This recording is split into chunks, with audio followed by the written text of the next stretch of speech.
ಸಿದ್ಧ ಶಿವಶರಣರು ಹೇಳ್ತಾರೆ ಯಾರಿಗೆ, ಅವ್ರ ಗುರುಗಳಿಗೆ. ಅವಾಗ ಅಕ್ಕಲಕೋಟಿ ರೇವಣ ಸಿದ್ಧ ಶಿವಶರಣರಿಗೆ ಹೇಳ್ತಾರೆ ಅವ್ರ ಗುರುಗಳು, ನೋಡಪ್ಪ 12ನೇ ಶತಮಾನದ ಶಿವಶರಣರು ಆಗಿರ್ತಕ್ಕಂಥ ಬಸವಣ್ಣವರು ಹುಬ್ಬಳ್ಳಿಯಲ್ಲಿ ಸಿದ್ಧಾರೂಢರಿದ್ದಾರೆ. ಆ ಹುಬ್ಬಳ್ಳಿಯ ಸಿದ್ಧಾರೂಢರ ದರ್ಶನವನ್ನು ಮಾಡಿ ನೀವು ಬಸವಣ್ಣವರ ಸೇವೆಯನ್ನು ಮಾಡಿ ಸಾರ್ಥಕ ಪಡ್ಕೋರಪ್ಪ ಅಂದಾಗ ಲಘು ಬಗೆಯಿಂದ ಅಕ್ಕಲಕೋಟಿ ರೇವಣ ಸಿದ್ಧ ಶಿವಶರಣರು ಸಿದ್ಧಾರೂಢರಿಗೆ ಲಿಂಗವಿಲ್ಲದ ಬವಿ ಇದಾರ ಅಂತ ತಿಳ್ಕೊಂಡು ಅವ್ರಿಗೆ ಲಿಂಗವನ್ನ ಕಟ್ಟಲಿಕ್ಕೆ ಬರ್ತಾರೆ. ಇದೇ ದ್ವಾರಬಾಗದ ಹತ್ತಿರ ಬಂದವರು ಸಿದ್ಧಾರೂಢರಿಗೆ ಲಿಂಗವನ್ನ ಕಟ್ಟಲಿಕ್ಕೆ ಬರ್ತಾರ.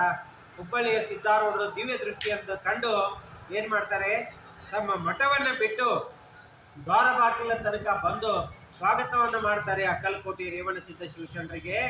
ಅವಾಗ ಲಿಂಗವನ್ನ ಕಟ್ಟಲಿಕ್ಕೆ ಸಿದ್ಧಾರೂಢರು ಯಾರು ಅಂತ ಗೊತ್ತಿರೋದಿಲ್ಲ ಅಕ್ಕಲಕೋಟಿ ಶರಣರಿಗೆ. ಅವಾಗ ಸಿದ್ಧಾರೂಢರು ಹೇಳ್ತಾರ, ಪಾಪ ಅಕ್ಕಲಕೋಟಿ ಶರಣಪ್ಪ ಲಿಂಗ ಕಟ್ಟಕ್ ಬಂದಿಯಲ್ಪ, ಬಾರೋ ಕಟ್ಟಪ್ಪ ಅಂತ ಹೇಳಿದಾಗ ನೋಡ್ತಾರೆ ಎದುರಿಗೆ ನಿಂತು ಸಿದ್ಧಾರೂಢರ ದೇಹವನ್ನ ನೆತ್ತಿಯಿಂದ ಪಾದದವರೆಗೆ ಲಿಂಗಮಯವಾಗಿರ್ತಕ್ಕಂಥದ್ದನ್ನ ಕಾಣ್ತಾರೆ. ಯಾರು? ಅಕ್ಕಲಕೋಟಿ ರೇವಣ ಸಿದ್ಧ ಶಿವಶರಣರು.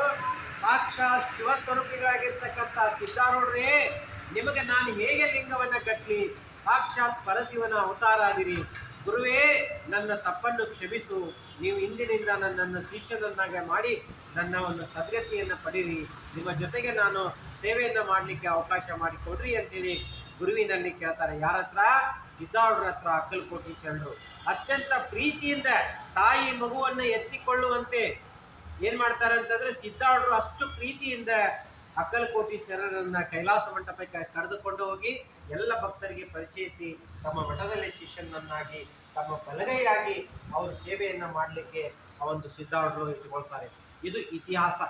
ಇಂಥ ಇತಿಹಾಸ ಉಳ್ಳಿರ್ತಕ್ಕಂಥ 100-120ಕ್ಕೂ ಹೆಚ್ಚು ವರ್ಷ ಇತಿಹಾಸ ಉಳ್ಳಿರ್ತಕ್ಕಂಥ ಅಕ್ಕಲಕೋಟಿ ರೇವಣ ಸಿದ್ಧ ಶಿವಶರಣರ ಟ್ರಸ್ಟ್ ಕಮಿಟಿ ಸೋಲಾಪುರ ಅಕ್ಕಲಕೋಟ ಮತ್ತು ಹುಬ್ಬಳ್ಳಿಯ ಶಾಖಾ ಮಠದಲ್ಲಿ ಅನೇಕ ವಿವಿಧ ರೇವಣಸಿದ್ದೇಶ್ವರ ವಿದ್ಯಾಸಂಸ್ಥೆಯಿಂದ ಪ್ರಾಥಮಿಕ ಮತ್ತು ಪ್ರೌಢಶಾಲೆಯ 1ರಿಂದ 10ನೇ ತರಗತಿಯವರೆಗೆ ಮಕ್ಕಳಿಗೆ ಈಗಾಗಲೇ 30 ವರ್ಷದಿಂದ ಶಿಕ್ಷಣವನ್ನು ಕೊಡುವಂಥ ಕಾರ್ಯವನ್ನು ನಮ್ಮ ಅಕ್ಕಲಕೋಟಿ ಟ್ರಸ್ಟ್ ಕಮಿಟಿ ಹಾಗೂ ಹುಬ್ಬಳ್ಳಿಯ ಶಾಖಾ ಮಠ ನಡೆಸ್ತಾ ಇದೆ. ಅದರ ನೇತೃತ್ವವನ್ನು ವಹಿಸಿರ್ತಕ್ಕಂಥ ಅಕ್ಕಲಕೋಟೆಯ ಟ್ರಸ್ಟ್ನ ಗಳಪ್ಪಣ್ಣ ನಿರೋಳಿಯವರು ಸರ್ ಅವರು ಮತ್ತು ರಮೇಶ್ ಸರ್ ಅವರು ಈಗಾಗಲೇ ನಮ್ಮ ಸಮ್ಮುಖದಲ್ಲಿ ಈ ಕಾರ್ಯಕ್ರಮದಲ್ಲಿ ಕೂತಿದ್ದಾರೆ. ಅದಕ್ಕೆ ಸಾಕ್ಷಿಯಾಗಿ ನಮ್ಮ ಹುಬ್ಬಳ್ಳಿಯ ಎಲ್ಲ ಶ್ರೀ ಮಠದ ಉಸ್ತುವಾರಿಯನ್ನ ಹಾಗೂ ಶ್ರೀ ರೇವಣಸಿದ್ದೇಶ್ವರ ವಿದ್ಯಾಸಂಸ್ಥೆಯ ಮಾನ್ಯ ಕಾರ್ಯದರ್ಶಿಗಳಾಗಿರ್ತಕ್ಕಂಥ ಪರಮೇಶ್ವರಪ್ಪ ಬೈನವರು ಸರ್ ಅವರು ಕೂಡ ಈಗ ಮಕ್ಕಳನ್ನು ತಮ್ಮ ತಂದೆ ತಾಯಿಗಳು ಇಲ್ಲ ಅನ್ನೋ ಒಂದು ಭಾವನೆ ಕೊರತೆಯನ್ನು ನೀಗಿಸಿ ತಾವೇ ಸ್ವತಃ ತಂದೆ ತಾಯಿಯ ಸ್ವರೂಪದಲ್ಲಿ ನಿಂತುಕೊಂಡು ಎಲ್ಲ ಶಿಕ್ಷಕರಿಗೆ ಮಾರ್ಗದರ್ಶನ ಮಾಡ್ತಾ ಎಲ್ಲ ಸಿಬ್ಬಂದಿಗೂ ಕೂಡ ಉಡುಪನ್ನು ತುಂಬಿ ಈ ಬಡ ಮಕ್ಕಳ ಶಿಕ್ಷಣಕ್ಕೆ ಇವತ್ತು ಪೂಜ್ಯರ ಆಜ್ಞೆಯನ್ನು ಶಿರಸಾವಹಿಸಿ ಸಿದ್ಧಾರೂಢರ ಆಜ್ಞೆ ಹಾಗೂ ಅಕ್ಕಲಕೋಟಿ ರೇವಣ ಸಿದ್ಧ ಶಿವಶರಣರ ಆಜ್ಞೆ, ಲಿಂಗೈಕ್ಯ ಚಿಕ್ಕ ರೇವಣ ಸಿದ್ಧ ಶಿವಶರಣರ ಆಜ್ಞೆ ಅಂತ ಹೇಳಿ ಇವತ್ತು ಮಾಡ್ತಾ ಇದ್ದಾರೆ. ಈ ಒಂದು ಪುಣ್ಯ ಕಾರ್ಯಕ್ಕೆ ತಾವೆಲ್ಲ ಸದ್ಭಕ್ತರು ಸಹಾಯವನ್ನ, ದೇಣಿಗೆಯನ್ನ ಹಣದ ರೂಪದಲ್ಲಿ, ವಸ್ತು ರೂಪದಲ್ಲಿ ಹುಬ್ಬಳ್ಳಿಯ ಶಾಖಾ ಮಠಕ್ಕೆ ಅಥವಾ ಅಕ್ಕಲಕೋಟಿ ಟ್ರಸ್ಟ್ ಕಮಿಟಿಗೆ ಅದನ್ನು ದೇಣಿಗೆಯನ್ನ ಮಾಡಿದಲ್ಲಿ ಅದು ಬಂದು ಇಲ್ಲಿ ಹುಬ್ಬಳ್ಳಿಯ ಬಡ ಮಕ್ಕಳ ಶಿಕ್ಷಣಕ್ಕೆ ವಸತಿ ನಿಲಯಕ್ಕೆ ಮುಡ್ತದ ಅಂತೇಳಿ ಮತ್ತೊಮ್ಮೆ ಮುಗಿದೊಮ್ಮೆ ಸದ್ಭಕ್ತರಲ್ಲಿ ಪ್ರಾರ್ಥನೆಯನ್ನು ಮಾಡ್ತೇವೆ. ಅದೇ ರೀತಿಯಾಗಿ ಅಕ್ಕಲಕೋಟಿ ಶರಣರು ಸಿದ್ಧಾರೂಢರ ಶಿಷ್ಯರಾದ ನಂತರ ಪ್ರತಿ ಅಮಾವಾಸ್ಯೆ ದಿವಸ ಏನ ನಡೀತಾ ಇತ್ತು ಅಂತಂದ್ರೆ, ಅಕ್ಕಲಕೋಟಿ ಶರಣರು ಪ್ರವಚನ ಮಾಡಬೇಕಾಗಿತ್ತು. ಯಾರಿಗೆ? ಸಿದ್ಧಾರೂಢರಿಗೆ.